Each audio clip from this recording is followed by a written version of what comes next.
Mes amis, il y a des récits que le monde oublie, mais que le ciel se charge de faire revivre. Des histoires où la peur se transforme en foi, où la mort devient le théâtre de la victoire de Dieu. Je m'appelle Mathias El-Khoury, j'ai 56 ans, père de 3 enfants et grand-père d'un petit garçon. Pendant longtemps, je pensais que croire suffisait. J'allais à la messe, je priais, mais au fond, je menais une foi tiède, tranquille, sans feu. Jusqu'au jour où tout a basculé. Je venais d'un village du Moyen-Orient, là où la foi chrétienne se vit parfois dans le secret. Mon père m'avait appris à prier, mais il m'avait aussi dit « Mathias, un jour, croire te coûtera cher ». Je ne savais pas encore combien ces mots seraient prophétiques. Ce que je vais te raconter aujourd'hui n'est pas une simple histoire ancienne. C'est un témoignage vivant de ce que Dieu peut faire quand tout semble perdu. Alors, je t'invite à t'installer confortablement. Éteins un instant les bruits du monde. Ce que tu vas entendre est un rendez-vous divin. Avant de commencer, j'aimerais te proposer quelque chose. Écris en commentaire cette phrase de foi. « Seigneur, même dans la fosse, je crois que tu es avec moi. » Abonne-toi à cette chaîne pour ne pas manquer les prochains témoignages. Et partage cette vidéo à quelqu'un qui traverse une épreuve.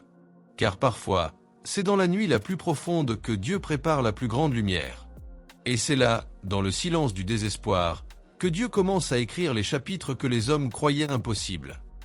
Le jour où tout a commencé, le vent soufflait fort sur les collines de Judée. L'air sentait la poussière et la cendre, comme si la terre elle-même pressentait un drame. Mathias marchait lentement, les mains liées dans le dos, escorté par 2 gardes romains. Leurs armures étincelaient sous le soleil brûlant. Chacun de ses pas résonnait comme une prière silencieuse. Il savait où on l'emmenait. Il savait que cette fois, sa foi allait lui coûter plus que des paroles. La veille encore, il était dans sa maison, auprès de Myriam, sa femme, et de ses 3 enfants. La table était simple, une lampe à huile vacillait. Ils avaient récité ensemble le Notre Père, comme ils le faisaient chaque soir. Mais ce soir-là, la prière s'était teintée d'un goût d'adieu. Il avait senti au fond de son cœur que la tempête approchait. Depuis des mois, le pouvoir impérial renforçait sa main sur ceux qu'il appelait les suiveurs du Christ. Les arrestations se multipliaient, les rumeurs de trahison circulaient, et les temples se vidaient dans la peur. Mais Mathias refusait de cacher sa foi. Il prêchait encore, dans les rues, dans les champs, dans les maisons. Il disait aux hommes: « La foi ne se cache pas dans une caverne. Elle éclaire, même si le monde la rejette. » C'est cette lumière qui l'avait trahi. Un voisin, craignant pour sa propre vie, avait dénoncé Mathias aux autorités locales. Le lendemain à l'aube, des soldats avaient frappé à la porte. Leurs torches rougeoyaient dans l'obscurité. Myriam s'était interposée, les larmes aux yeux. « Il n'a rien fait, il prêche seulement la paix. » Mais la paix, à leurs yeux, était une menace. On lui passa les fers. Il ne résista pas. Il se contenta de dire doucement: « Ne pleure pas, Myriam.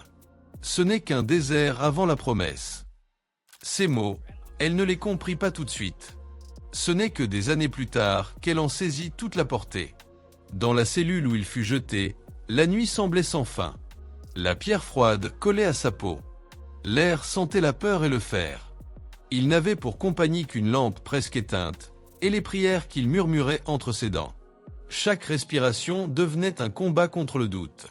Chaque silence pesait comme un poids sur sa poitrine.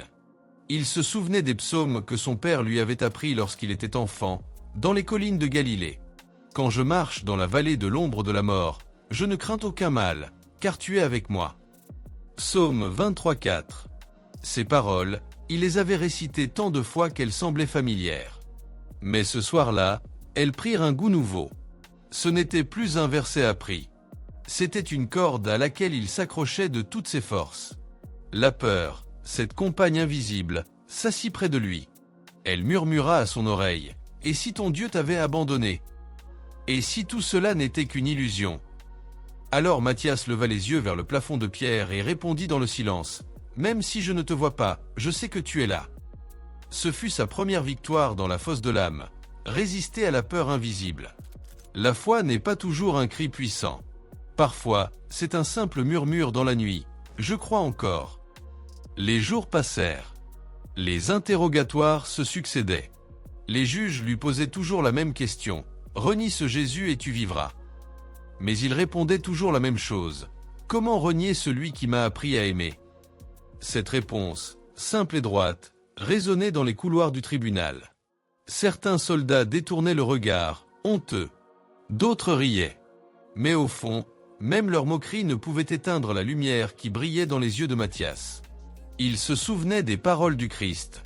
Ne craignez pas ceux qui tuent le corps et qui ne peuvent tuer l'âme. Matthieu 10, 28. La peur voulait le faire plier, mais la foi lui donnait une force nouvelle. C'est là, dans la cellule froide, qu'il comprit, le véritable combat ne se joue pas entre l'homme et les lions, mais entre la peur et la foi. Un soir, alors que la lune dessinait des ombres sur le sol, il entendit une voix. Ce n'était pas une voix humaine. Ce n'était pas non plus un son audible. C'était une paix, douce, pénétrante, qui parlait directement à son cœur. Matthias, n'aie pas peur. Ce désert n'est pas ta fin. C'est ton commencement. Il tomba à genoux, les larmes aux yeux. Tout son corps tremblait, non de peur, mais d'émotion. Dieu venait de transformer la cellule en sanctuaire. Il se rappela Moïse, seul dans le désert, face au buisson ardent. Il pensa à Élie, fuyant dans la grotte, et entendant Dieu dans le murmure d'un vent doux. Dieu n'apparaît pas toujours dans le tonnerre. Parfois, il se cache dans le silence qui brûle le cœur. Soyez tranquilles, et sachez que je suis Dieu. Psaume 46, 11. Mais même après cette visitation intérieure, l'épreuve n'était pas finie. Le lendemain, on vint lui annoncer qu'il serait exécuté par les lions, dans l'arène. Les gardes semblaient presque gênés en prononçant la sentence. L'un d'eux, plus jeune, détourna les yeux et murmura « J'ai un frère qui prie le même Dieu que toi. » Matthias lui posa doucement la main sur l'épaule. « Alors prie pour moi, et pour ceux qui me condamnent. » Cette phrase frappa le soldat comme un glaive invisible. Il ne comprit pas comment un homme enchaîné pouvait parler de pardon avec tant de paix. La nuit avant l'exécution, Matthias ne dormit pas. Il repensa à sa femme, à ses enfants, à la douceur d'un repas partagé, à la lumière du matin sur les oliviers. Puis il ferma les yeux et dit « Seigneur, tout cela est à toi. Ma vie, mes larmes, mes jours. Je n'ai rien d'autre à te donner que ma foi. » C'est alors qu'il comprit une vérité que beaucoup ignorent. La foi véritable ne se mesure pas à ce que l'on possède, mais à ce que l'on remet entre les mains de Dieu. Au lever du jour, les portes de la prison s'ouvrirent. Les chaînes furent retirées, mais la liberté ne l'attendait pas. 2 soldats l'accompagnèrent jusqu'à l'arène. Le ciel était d'un bleu tranchant, presque trop pur pour ce qui allait s'y dérouler. Les gradins étaient remplis. Des centaines d'yeux le fixaient. Certains criaient. D'autres priaient. Il y avait dans l'air une tension que même le vent n'osait pas rompre. Matthias marcha lentement jusqu'au centre de l'arène. Ses pas laissaient des traces dans la poussière, comme un pèlerinage vers l'inconnu. Un prêtre païen, vêtu de rouge, s'avança. « Renie ton Dieu, et tu auras la vie. Refuse, et tu seras dévoré. » Matthias leva la tête, et d'une voix calme répondit « Ma vie est déjà donnée à celui qui m'a sauvé. Vous ne pouvez rien reprendre que je n'ai déjà offert. » Le silence tomba sur l'assemblée. Et c'est là, dans cet instant suspendu, que le désert prit fin. Non pas parce que la situation changea, mais parce que Matthias n'était plus seul dans sa peur. Dieu avait transformé la solitude en communion. Dans le regard de Matthias, on pouvait lire une paix surnaturelle. Ce n'était pas du courage humain. C'était une foi qui avait traversé la nuit et qui ne craignait plus rien. Car lorsque tu as vu Dieu dans ton désert, tu n'as plus peur des lions. Il se souvint alors d'un passage qu'il aimait particulièrement. Ceux qui espèrent en l'Éternel renouvellent leurs forces. Ils prennent leur vol comme les aigles, ils courent et ne se lassent point, ils marchent et ne se fatiguent point. Ésaïe 40, 31. Il ferma les yeux, sentit le vent sur son visage, et pria une dernière fois, « Seigneur, je ne te demande pas d'ôter la fosse. Je te demande d'y être avec moi. » Et dans ce souffle, le désert disparut. Non pas parce qu'il avait changé d'endroit, mais parce que son cœur, lui, était devenu une terre promise. Ainsi s'achève le premier signe, le désert de la peur. Il marque le début du combat intérieur que tout croyant connaît, celui où la foi devient plus forte que la peur, où le silence devient présence, et où la cellule devient sanctuaire. Le jour de l'exécution, Jérusalem semblait figée. Le ciel, d'un bleu lourd, portait en lui quelque chose de solennel, presque sacré.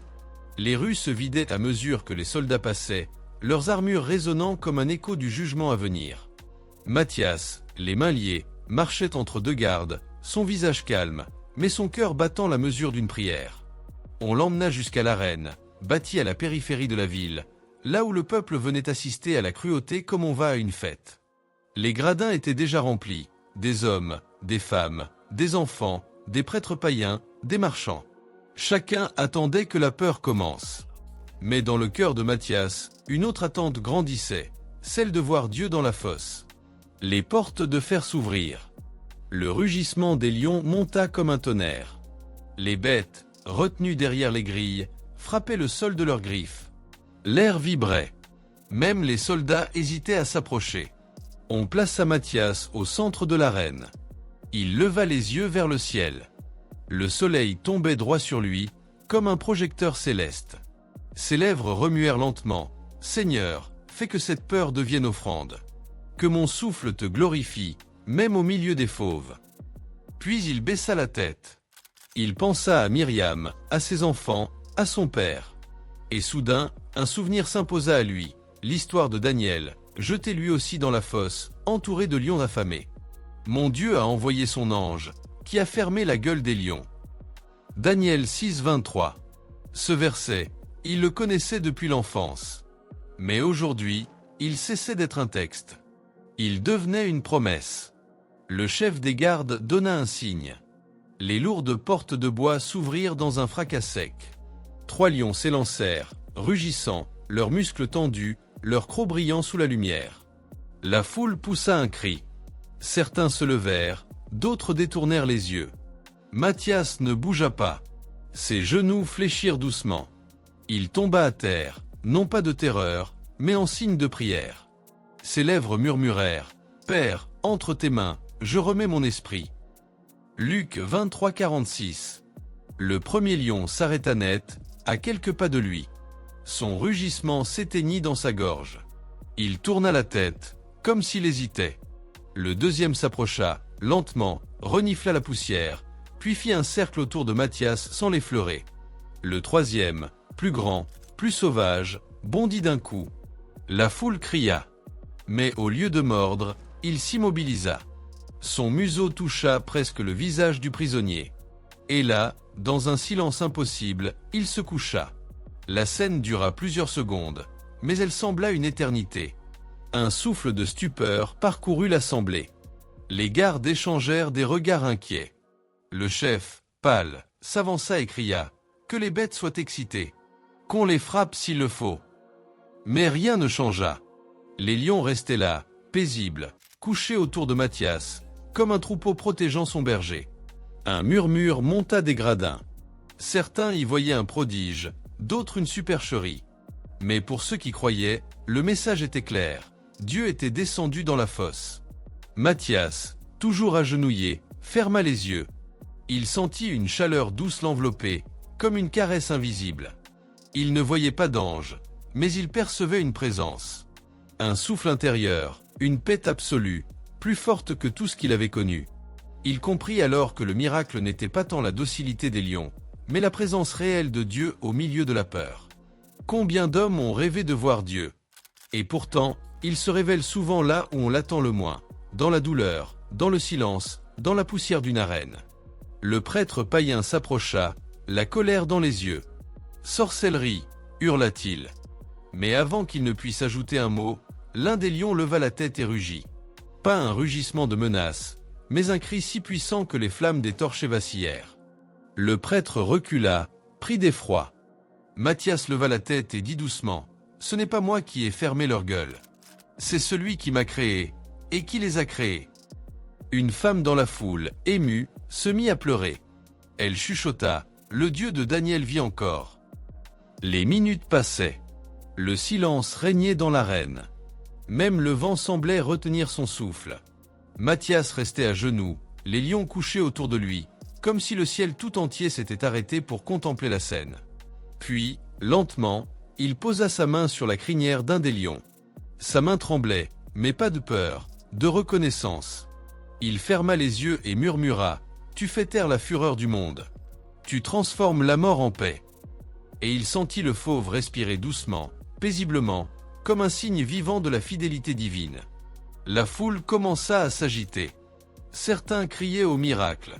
D'autres réclamaient la mort immédiate du prisonnier, craignant la colère des dieux. Mais le gouverneur, lui, restait figé, incapable de comprendre ce qu'il voyait. Jamais il n'avait vu de lion refuser de tuer. Jamais il n'avait vu un homme rester debout au milieu d'eux sans trembler. Il ordonna qu'on ferme les grilles, qu'on laisse les lions et l'homme ensemble pour la nuit. Si c'est un faux miracle, dit-il, les bêtes finiront par l'achever.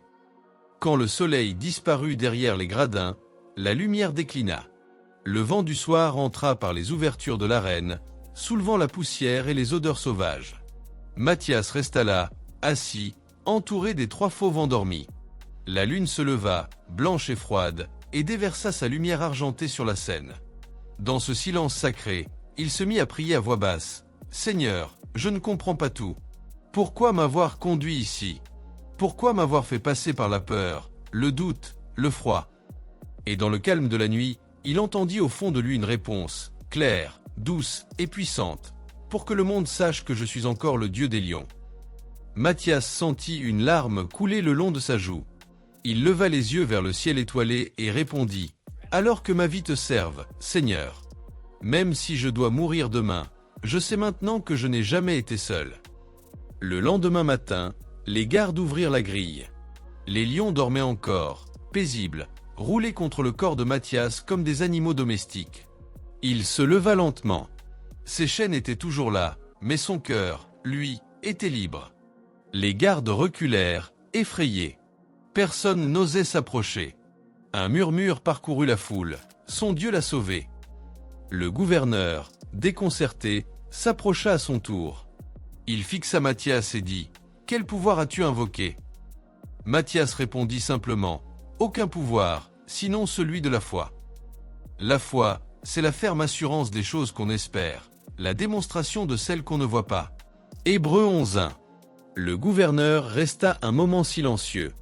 Puis, à voix basse, il ordonna, « Retirez-le. Qu'on l'enferme à nouveau. Je veux comprendre ce qui s'est passé. » Mais Mathias, en quittant l'arène, sut que le miracle n'était pas seulement pour lui. C'était pour ceux qui avaient vu, pour ceux qui doutaient, pour ceux qui comprendraient un jour que la foi peut fermer la gueule du monde. Il murmura en quittant les lieux, « Seigneur, fais de ma vie un témoignage. Que ceux qui m'ont vu voient toi. » Dans la cellule où on le ramena, la lumière du matin filtrait à travers les barreaux. L'odeur du fauve semblait encore flotter dans ses vêtements, mais ce n'était plus une odeur de peur, c'était celle de la victoire. Il tomba à genoux et remercia. « Je bénirai le Seigneur en tout temps, sa louange sera toujours dans ma bouche. » Psaume 34:2. Ce matin-là, il ne pria pas pour être libéré. Il pria pour que la nouvelle se répande. Pour que les hommes sachent que le Dieu de Daniel et de Mathias est toujours vivant. Le jeune soldat qu'il avait escorté la veille entra discrètement dans la cellule. Ses yeux étaient rougis. « J'ai vu, dit-il d'une voix tremblante. J'ai vu ce que ton Dieu a fait. » Mathias lui sourit. « Alors, tu sais maintenant que la foi n'est pas une folie. C'est une force. » Le soldat hésita, puis tomba à genoux. « Dis-moi comment prier ce Dieu-là. » Mathias posa ses mains sur sa tête et dit simplement, « Dis, Seigneur Jésus, ouvre mes yeux comme tu as ouvert ceux des lions. » Et c'est ainsi que le premier fruit du miracle naquit, non dans le rugissement, mais dans la conversion silencieuse d'un cœur. Cette nuit-là, les autorités tentèrent de comprendre.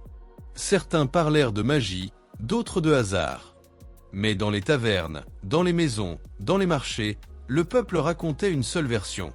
Un homme a été jeté au lion, et les lions se sont agenouillés. Les mots se répandirent plus vite que le vent. Et avec eux, l'espérance. Car partout où la peur régnait, la foi commençait à renaître. Ainsi s'achèvent les 2 signes, la fosse et le silence du ciel. Dieu n'avait pas changé la fosse. Il avait changé ceux qui vivaient dedans. Et quand Dieu ferme la gueule des lions, ce n'est pas seulement pour sauver un homme, mais pour réveiller tout un peuple. La nuit suivante, un calme étrange s'abattit sur la cité. Le vent, d'ordinaire bruyant entre les ruelles de pierre, semblait se taire. Même les chiens, les marchands, les rires des soldats avaient disparu, comme si Jérusalem retenait son souffle. Dans la prison, Matthias, assis sur le sol, observait les reflets de la lune sur la pierre. Tout paraissait irréel. Les lions, le silence de la veille, la foule bouleversée, tout cela résonnait encore dans son esprit. Était-ce un rêve? Un miracle? Ou le signe que Dieu avait voulu graver son nom dans la poussière de l'arène? Il ferma les yeux. Un profond sentiment de paix envahit son cœur. Ce qu'il venait de vivre dépassait la compréhension humaine. Mais il sentait que Dieu voulait lui montrer davantage. Un miracle, se disait-il, n'était que le commencement. Au matin, on vint le chercher de nouveau. Le gouverneur, intrigué, voulait le voir. On conduisit Matthias à travers les couloirs froids du palais. Les torchers jetaient des lueurs tremblantes sur les murs couverts de mosaïques païennes. Les gardes, d'ordinaire durs et arrogants, gardaient aujourd'hui un silence respectueux. Le gouverneur se tenait debout près d'une grande fenêtre. Ses yeux semblaient chercher dans le vide une explication logique. Il se retourna lentement. « J'ai vu beaucoup d'hommes mourir dans cette arène, dit-il, mais jamais les bêtes ne se sont arrêtées. Qui es-tu » Matthias répondit calmement. « Je suis un homme qui croit en celui qui donne la vie. » Le gouverneur plissa les yeux. « Et ton Dieu, pourquoi n'est-il pas venu avant que je t'y jette? Pourquoi attendre le dernier moment ?» Matthias sourit. « Parce que la foi ne brille pas dans la sécurité. Elle éclate dans la nuit. » Ces mots restèrent suspendus. Le gouverneur détourna le regard. Une part de lui, secrète, refusait d'admettre ce qu'il ressentait. Un frisson de conviction, une peur sacrée, celle qui saisit un homme quand il touche la vérité. Matthias fut ramené dans sa cellule. Mais cette fois, il n'était plus seul. 2 autres prisonniers, condamnés pour vol, avaient été enfermés avec lui. L'un d'eux, nommé Ezra, l'observait avec méfiance. L'autre, plus jeune, semblait perdu dans la peur. « Toi, dit Ezra, on dit que les lions t'ont épargné. C'est vrai. » Matthias hocha la tête. « Ce n'est pas eux qui m'ont épargné, c'est Dieu qui leur a parlé. » Le plus jeune, bouleversé, s'approcha. « S'il a parlé aux bêtes, crois-tu qu'il pourrait encore me pardonner ?» Matthias le regarda longuement. Dans ce visage tremblant, il reconnut son propre reflet d'autrefois, celui d'un homme rongé par la honte et le doute. « Il t'a déjà pardonné, répondit-il. Il attend seulement que tu croies à ton tour. » Cette nuit-là, il se passa quelque chose d'étrange. Alors qu'ils priaient tous trois en silence, un parfum doux se répandit dans la cellule. Pas celui de l'encens ni des fleurs, c'était une fragrance vivante, comme si la paix elle-même avait un souffle. Les murs semblaient vibrer, les chaînes paraissaient plus légères. Le jeune homme éclata en larmes. Ezra se couvrit le visage. Et Matthias, le regard levé, murmura « Seigneur, ton silence parle plus fort que 1000 paroles. » Ce silence-là n'était plus vide. C'était un silence habité. Un silence vivant. Un espace où Dieu respirait. Plus tard, les gardes rapportèrent à leurs supérieurs que les prisonniers chantaient. Ils entendaient des voix harmonieuses, alors qu'ils étaient seuls. Certains jurèrent avoir vu une lueur traverser la porte close. Les moqueurs parlaient d'hallucinations. Mais ceux qui avaient la foi comprirent. Dieu était descendu dans la prison. Quelques jours plus tard, le gouverneur fit de nouveau venir Matthias. Cette fois, il n'était plus seul. Des prêtres, des scribes et des officiers l'accompagnaient. Ils voulaient l'interroger publiquement pour comprendre le phénomène. L'un d'eux lui lança « Si ton Dieu est vivant, qu'il fasse encore un signe. Qu'il parle, qu'il se montre. » Matthias répondit « Il ne parle pas toujours avec le tonnerre. Parfois, il se manifeste dans le cœur de ceux qui écoutent. » Et se tournant vers la foule de serviteurs, il ajouta « Vous cherchez un bruit, une lumière, une preuve? Mais regardez la paix dans mes yeux. Ce que vous voyez là, ce n'est pas de moi. C'est lui. » Un silence pesa. Certains détournèrent le regard, d'autres sentirent leur cœur s'ouvrir. Ce n'était pas un prodige extérieur, c'était un miracle intérieur. Le silence vivant de Dieu se communiquait à ceux qui écoutaient. Cette scène fit penser aux scribes à l'histoire d'Élie. Et après le feu, un murmure doux et léger. Quand Élie l'entendit, il s'enveloppa le visage de son manteau. 1 Roi 19 décembre 2013. Le même murmure résonnait ici, dans un palais païen. Le même souffle parcourait les pierres, éveillant les consciences. Le gouverneur, troublé, congédia tout le monde. Mais le soir venu, il fit appeler un prêtre chrétien en secret. « Je ne comprends pas, dit-il, pourquoi ce silence me poursuit ?» Le prêtre répondit doucement, « Parce que Dieu ne frappe pas toujours la chair, il touche le cœur. » Pendant ce temps, dans la cellule, Matthias continuait à prier. Les deux compagnons avaient changé. Ezra, qui blasphémait la veille, priait à présent à genoux. Le plus jeune, celui qui doutait, récitait les psaumes. Ils avaient découvert une vérité profonde. La présence de Dieu transforme même le silence en louange. Que tous ceux qui respirent louent le Seigneur. Psaume 156. Un matin, le gardien entra brusquement. « Le gouverneur veut te revoir, dit-il, mais cette fois, il ne t'interrogera pas seul. Il veut que tu parles devant les sages du temple. » Matthias s'acquiesça. Il ne craignait plus rien. Chaque pas, chaque mot, chaque souffle lui appartenait. Ce jour-là, il fut conduit dans la grande salle des colonnes. La lumière du matin entrait à flots, illuminant les mosaïques. Les sages s'étaient installés autour d'une table. Sur un piédestal, trônait une statue de marbre représentant un dieu de pierre. Matthias, sans peur, s'approcha et posa sa main sur le socle. Ce Dieu ne parle pas, ne voit pas et ne respire pas. Mais le mien parle dans le silence, voit dans la nuit et respire dans mon cœur. Un murmure parcourut la salle. Les visages se fermèrent. Mais le gouverneur, assis au fond, resta pensif. Matthias continua. « Votre silence est mort, le mien est vivant. Le vôtre enferme, le mien libère. Car la lettre tue, mais l'esprit vivifie. » 2 Corinthiens 3:6. Ce jour-là, aucun miracle visible ne se produisit. Mais le plus grand des miracles était déjà là. La parole vivante avait pénétré les cœurs. Et le silence, ce silence vibrant de Dieu, continuait son œuvre invisible. La nuit suivante, Matthias eut un songe. Il se vit de nouveau dans l'arène. Les lions dormaient autour de lui, mais cette fois, leur corps était comme transparent, fait de lumière. Une voix lui parla. « Ce que tu as vu de tes yeux, le monde le racontera. Mais ce que tu vis maintenant dans ton cœur, c'est le véritable miracle. » Il se réveilla en larmes, rempli d'une joie étrange. Ce n'était plus la peur, ni même l'étonnement. C'était la certitude d'être habité par Dieu. Le lendemain, Ezra lui demanda, « Dis-moi, Matthias, pourquoi Dieu n'a-t-il pas fait trembler la terre? Pourquoi ne nous a-t-il pas libérés de nos chaînes ?» Matthias répondit, « Parce qu'il veut d'abord briser les chaînes que nous portons à l'intérieur.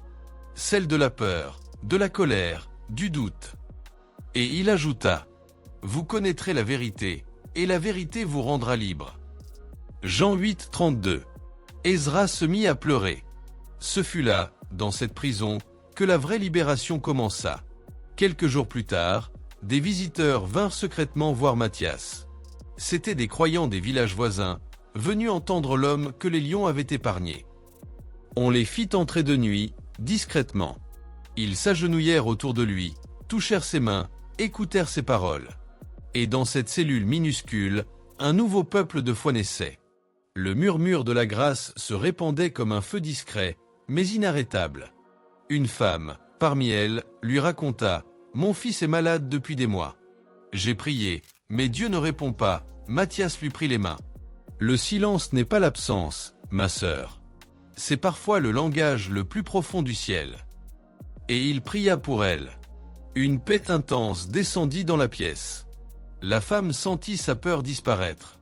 Le miracle n'était pas encore visible dans le corps de son fils, mais il avait déjà commencé dans son cœur. Ce soir-là, Matthias comprit pleinement la parole du Seigneur. Le royaume de Dieu ne vient pas de manière à frapper les regards, car voici, le royaume de Dieu est au milieu de vous. Luc 17, 20 à 21. Le miracle du silence vivant, c'était cela, Dieu agissant sans bruit, guérissant sans spectacle, aimant sans condition.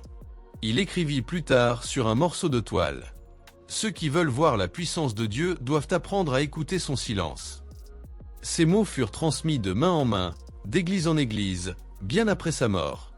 Ils devinrent pour beaucoup une vérité profonde. le miracle n'est pas toujours ce qui fait du bruit, mais ce qui change le cœur. Ainsi s'achève le 3 signes, le miracle du silence vivant. Dieu ne s'était pas manifesté par la foudre ni par un cri. Il s'était révélé dans la paix. Et cette paix, plus forte que les lions, continuait de conquérir les âmes, une par une. Les jours passèrent, et pourtant l'histoire de Matthias continuait de se propager. Dans les ruelles, sur les marchés, dans les tavernes, les hommes racontaient ce qu'ils avaient vu. Les lions n'ont pas dévoré l'homme de Dieu. Certains disaient que c'était un hasard, d'autres affirmaient que les bêtes étaient rassasiées. Mais ceux qui avaient été présents dans l'arène, ceux qui avaient vu de leurs propres yeux la douceur des fauves, savaient qu'ils avaient assisté à quelque chose de divin. Et cette vérité commença à brûler en eux comme une flamme qu'on ne peut plus cacher. Dans le palais du gouverneur, la confusion régnait. On avait ordonné le silence, mais les rumeurs circulaient dans les couloirs comme des prières chuchotées. Des soldats parlaient d'avoir ressenti un froid surnaturel lorsque les lions s'étaient calmés, d'autres disaient avoir vu un homme vêtu de lumière près de Matthias. Le gouverneur lui-même ne dormait plus. Chaque nuit, il rêvait des lions, des cris, du silence. Et au milieu de ces visions, il voyait le visage paisible du prisonnier. Ce regard, empreint de foi, le hantait. Un soir, il fit venir un de ses conseillers. « Cet homme n'est pas ordinaire, dit-il. Il y a dans son calme une force que je ne comprends pas. » Le conseiller répondit. « Peut-être n'est-ce pas lui que tu dois comprendre, mais son Dieu. » Ces mots frappèrent le gouverneur plus fort que le rugissement d'un lion. Pendant ce temps, dans la prison, Matthias continuait à prier. Il ne demandait pas sa libération, mais la conversion de ceux qui avaient été témoins du miracle. Ses journées s'écoulaient dans une paix étrange, rythmée par la prière et le chant. Chaque soir, les autres prisonniers se rassemblaient autour de lui pour écouter des passages des Écritures qu'il récitait de mémoire. Un jour, il lut à voix haute. « Vous êtes la lumière du monde. Une ville située sur une montagne ne peut être cachée. » Matthieu 5,14. Puis il ajouta « Le monde m'a enfermé dans une fosse, mais Dieu a fait de cette prison une montagne. » Les prisonniers, émus, commencèrent à répéter ces mots entre eux. Et ce qui n'était au départ qu'un murmure devint bientôt un chant. Un chant simple, né du cœur. « Tu es la lumière dans nos ténèbres. » Ce chant se répandit à travers les murs. Les gardes l'entendaient chaque nuit. Et certains, sans comprendre pourquoi, pleuraient en silence. L'un de ces gardes s'appelait Lucius. C'était un homme rude, marqué par les batailles, peu enclin à croire au miracle.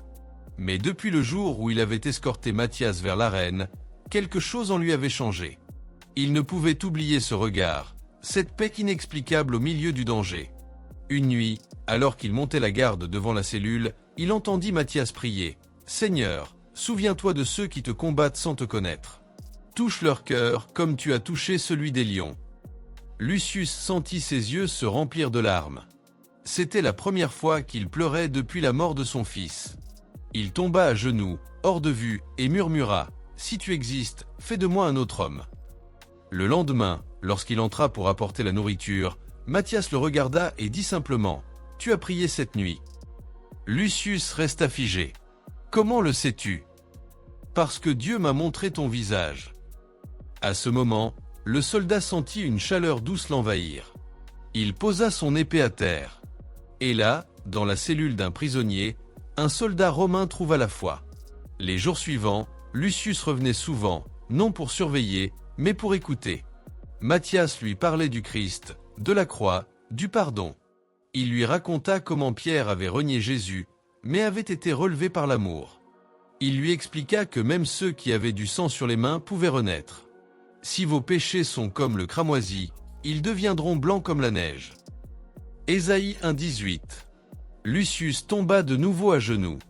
Alors il y a encore une place pour moi dans ce royaume. Il y en a une pour tout cœur qui s'ouvre, répondit Matthias. Pendant ce temps, à l'extérieur, le peuple murmurait. Certains disaient que le gouverneur préparait une nouvelle exécution pour effacer la honte du miracle. Mais d'autres, inspirés par ce qu'ils avaient vu, commençaient à se réunir la nuit pour prier le Dieu de Matthias. Ces petites assemblées, cachées dans les ruelles ou les grottes, devinrent les premières communautés de foi de la région. Et tout cela était né non d'un cri, mais d'un silence, celui du miracle vivant. Un soir, le gouverneur convoqua de nouveau Mathias. La salle était sombre, éclairée par quelques torchers. Il le fit asseoir face à lui et dit « J'ai entendu parler de ce soldat, Lucius. On dit qu'il prie maintenant ton Dieu. Est-ce vrai ?» « Oui, » répondit Mathias. « Son cœur a trouvé la paix. Et toi, que cherches-tu encore? Tu pourrais être libre si tu reniais ton Christ. » Mathias sourit doucement. « Gouverneur, si tu savais la liberté que j'ai déjà, tu comprendrais que rien ici-bas ne peut me l'ôter. » Le gouverneur resta silencieux. Puis il déclara « Cet homme ne ment pas. Et si son Dieu est vrai, alors je marche dans l'ombre. » Cette confession, personne d'autre ne l'entendit. Mais à cet instant, une fissure s'ouvrit dans son cœur. Les semaines passèrent. Lucius venait toujours le voir, souvent accompagné d'autres soldats curieux. Il posait 1000 questions, parfois naïves, parfois sincères. Et Mathias répondait avec la patience d'un père. Il leur racontait la parabole du fils prodigue, et beaucoup pleuraient sans honte. Il était mort, et il est revenu à la vie. Il était perdu, et il est retrouvé. Luc 15:32. Certains déposaient leurs armes avant d'entrer dans la cellule, comme on laisse ses péchés à la porte d'une église. Un soir, une jeune femme se présenta à la prison. C'était Myriam, la femme de Mathias. Elle avait traversé les collines, guidée par des rumeurs et par la foi. Quand elle le vit, ses yeux s'emplirent de larmes. « Mathias, tu es vivant. » « Vivant, oui. Mais plus encore, ressuscité de l'intérieur. » Ils se tinrent la main à travers les barreaux. Et Myriam raconta que leurs enfants priaient chaque soir pour lui, qu'il parlait de papa qui a apprivoisé les lions. Mathias sourit. « Ce ne sont pas les lions que j'ai apprivoisés, mais la peur. Et Dieu m'a appris que lorsqu'on ne craint plus, tout devient possible. Parfait amour bannit la crainte. » 1 Jean 4,18. Le lendemain, la nouvelle de la visite de Myriam se répandit dans la ville. Beaucoup de femmes vinrent à leur tour, curieuses de rencontrer celle dont le mari avait été épargné.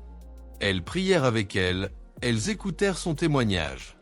Et peu à peu, les maisons de la cité devinrent des lieux de prière cachés. Les murs de Jérusalem murmuraient désormais des psaumes au lieu des cris.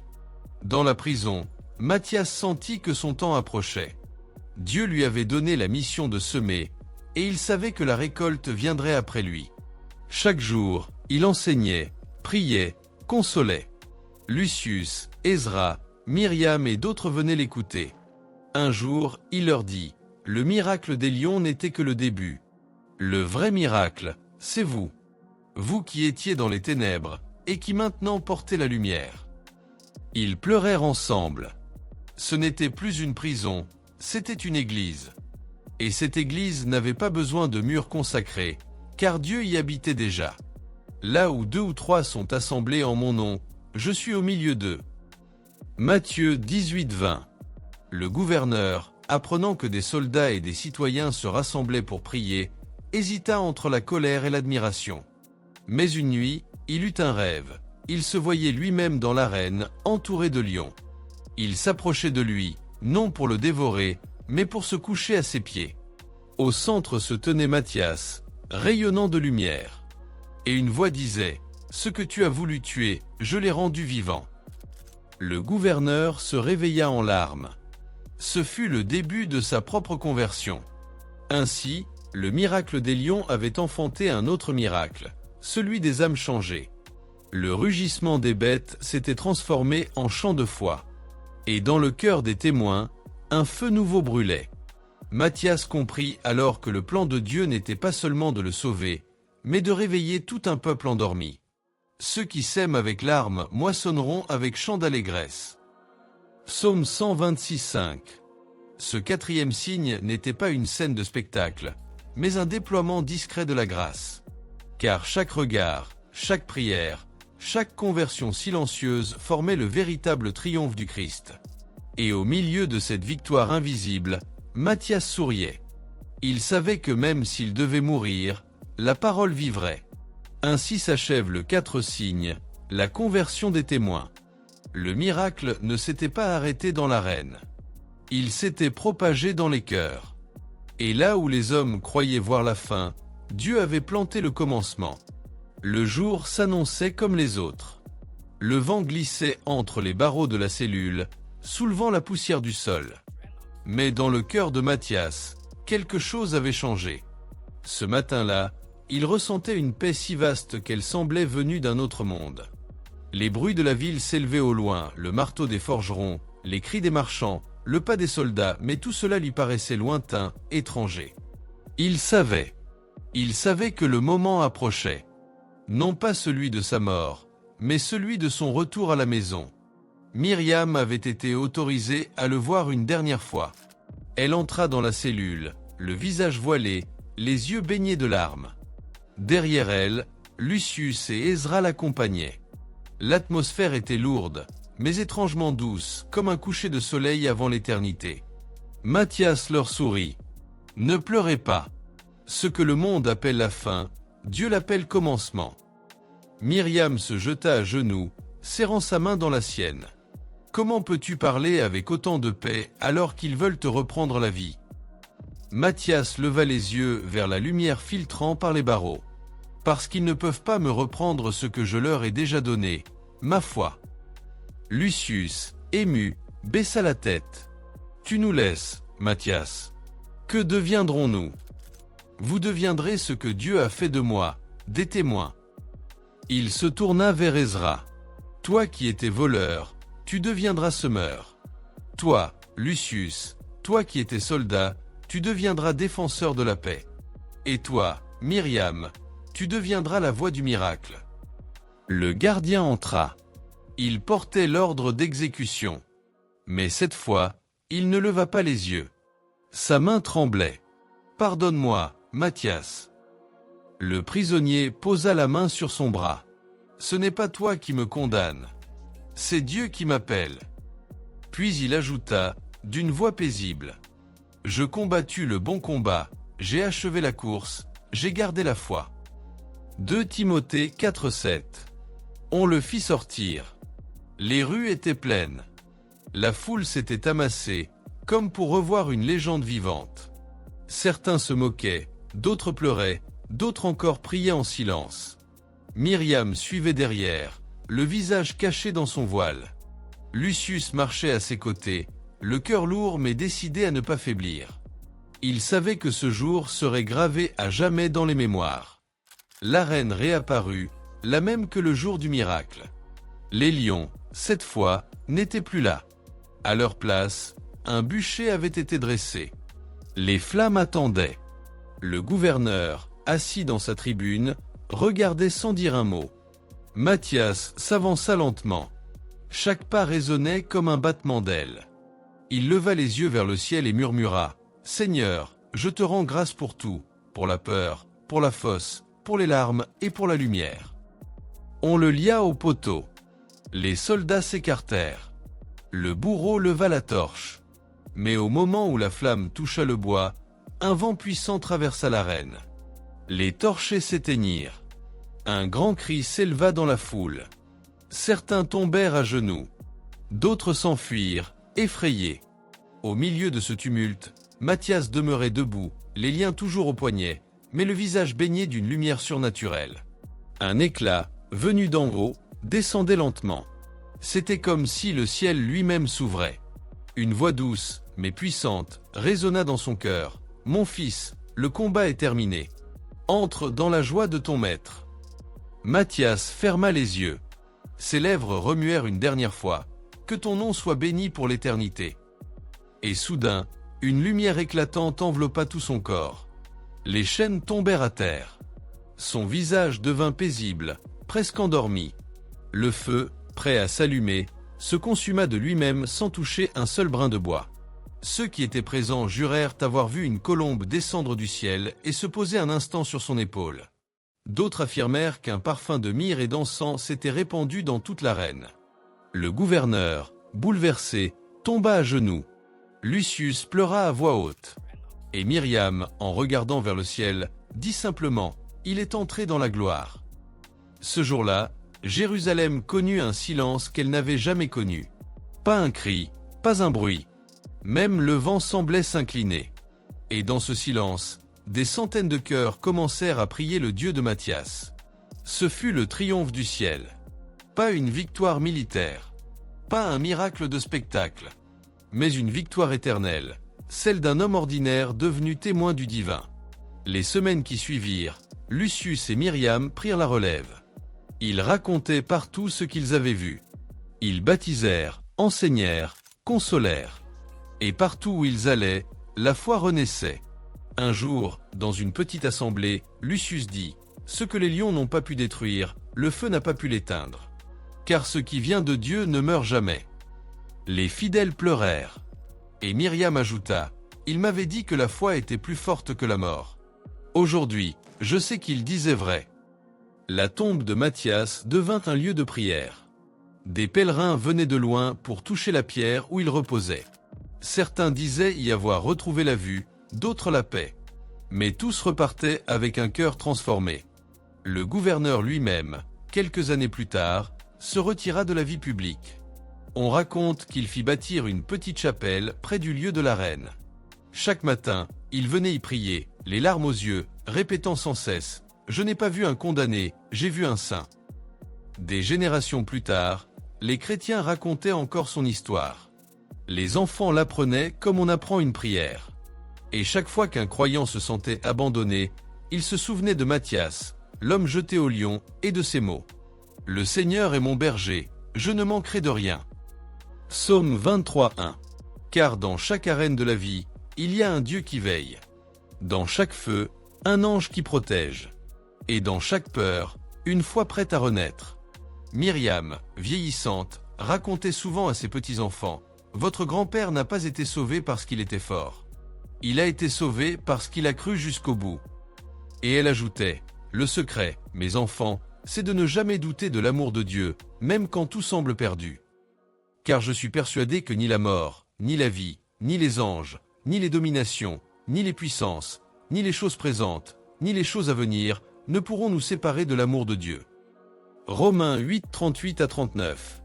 Ainsi s'accomplit le dernier signe, le triomphe du ciel. Ce n'était pas la fin d'un homme, mais le commencement d'un héritage. Le sang de Mathias ne criait pas vengeance, mais l'espérance.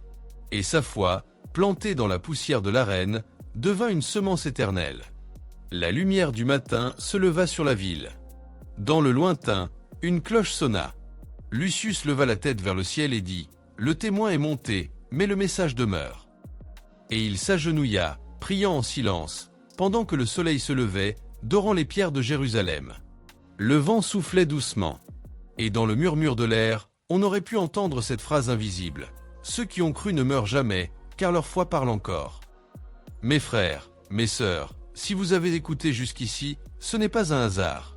Ce n'est pas un récit ancien que vous venez d'entendre, mais une parole vivante, adressée à votre cœur, aujourd'hui. Mathias n'était pas un héros de légende. C'était un homme comme vous, comme moi, un père, un mari, un croyant parfois fatigué, souvent inquiet, mais animé d'une seule certitude, Dieu ne l'abandonnerait jamais. Et cette certitude, c'est elle qui a fermé la gueule des lions. C'est elle qui a transformé le feu en lumière. C'est elle qui a fait trembler les cœurs endurcis. Oui, le monde dans lequel nous vivons a encore ses arènes. Elles ne sont peut-être plus de pierre, mais elles existent. Ce sont les lieux de nos combats intérieurs, nos peurs, nos doutes, nos blessures cachées. Parfois, les lions ont le visage de la solitude, de l'échec, de la trahison. Mais n'oublions jamais, le même Dieu qui fut avec Mathias est avec nous. Ne crains rien, car je t'ai racheté, je t'ai appelé par ton nom, tu es à moi. Ésaïe 43:1. Il ne promet pas toujours d'éteindre le feu ou d'ouvrir la cage. Mais il promet d'y être présent. Et c'est cette présence qui change tout. Alors, à toi qui écoutes cette histoire, peut-être que ta foi chancelle. Peut-être que tu ne vois plus la main de Dieu. Mais si tu te tiens encore debout malgré la tempête, c'est parce qu'il est là, silencieux mais fidèle. Le silence de Dieu n'est pas son absence, c'est sa manière d'agir quand les mots ne suffisent plus. Le Seigneur combattra pour vous, et vous, gardez le silence. Exode 14:14. Aujourd'hui, Dieu te dit, n'aie pas peur des lions, n'aie pas peur du feu, n'aie pas peur du monde. Je suis avec toi. Et ce n'est pas une promesse lointaine, mais une réalité immédiate. Là, dans ton salon, dans ta chambre, dans ton cœur, Dieu marche à tes côtés. Le même souffle qui a apaisé les lions repose sur toi à cet instant. Ferme les yeux. Respire profondément. Et laisse ces mots résonner en toi. Si Dieu est pour nous, qui sera contre nous? Romains 8, 31. Seigneur Jésus-Christ, toi qui as fermé la gueule des lions, toi qui as transformé la peur en foi, regarde celui ou celle qui écoute en ce moment. Tu connais ses luttes, ses blessures, ses nuits sans lumière. Tu sais les prisons intérieures où il se sent enfermé. Seigneur, descends dans sa fosse, touche son cœur, donne-lui la paix que le monde ne peut donner.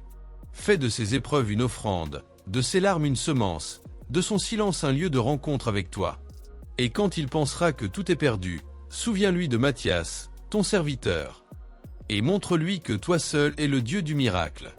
Je suis avec vous tous les jours, jusqu'à la fin du monde. Matthieu 28, 20. Amen. Si cette histoire t'a touché, si tu crois que Dieu agit encore aujourd'hui, alors écris en commentaire « Seigneur, je ne crains plus les lions ».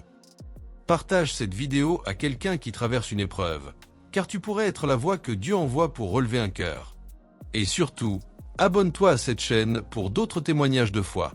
Chaque vidéo est un rendez-vous divin. Chaque parole est une semence de vie. La foi ne s'explique pas toujours. Elle se vit. Et lorsque tu décides de croire malgré la peur, tu deviens, toi aussi, un témoin du ciel. Car le miracle de Matthias ne s'est pas terminé dans l'arène. Il commence maintenant en toi. Alors que les lions s'étaient arrêtés net, leur regard fixé sur l'homme qu'ils avaient pourtant voulu dévorer, un silence surnaturel s'installa dans l'arène. Aucun souffle, aucun bruit ne venait troubler cette scène improbable. Et c'est à cet instant précis que le témoin sentit une présence. Ce n'était ni le rugissement ni la peur qui dominaient, mais une chaleur douce, une lumière intérieure qui semblait jaillir de nulle part. Dans un murmure presque imperceptible, comme un écho venu d'un autre monde, une voix intérieure se fit entendre. La foi véritable est une armure que même la mort ne peut percer. Ce n'était pas une parole humaine, mais une vérité céleste qui s'insinuait directement dans son cœur. Les lions, instruments de danger, étaient devenus instruments de révélation. La main invisible de Dieu venait de manifester sa puissance d'une manière silencieuse, mais irrésistiblement claire. Le témoin comprit alors que le miracle ne résidait pas seulement dans sa survie physique, mais dans la transformation spirituelle qui s'opérait en lui et autour de lui. Les spectateurs, pétrifiés, ressentirent aussi cette vérité. Le divin ne se montre pas toujours par des éclairs ou des prodiges visibles, mais parfois par un signe subtil qui touche le cœur et change l'âme. Il leva les yeux au ciel, les larmes roulant sur ses joues, et vit pour la première fois que la foi pouvait faire plus que protéger le corps. Elle pouvait illuminer l'esprit, révéler l'invisible et guérir les cœurs de la peur. Ce moment, à la fois intime et universel, était le secret que Dieu gardait précieusement pour ceux qui osent croire. C'est dans ce silence sacré, avec la certitude gravée dans son âme, que l'homme sut que sa vie venait de basculer. Le danger avait été réel, mais la grâce avait été encore plus grande. Et ainsi, il se prépara à adresser sa prière finale, non plus dans la peur, mais dans l'émerveillement et la gratitude profonde.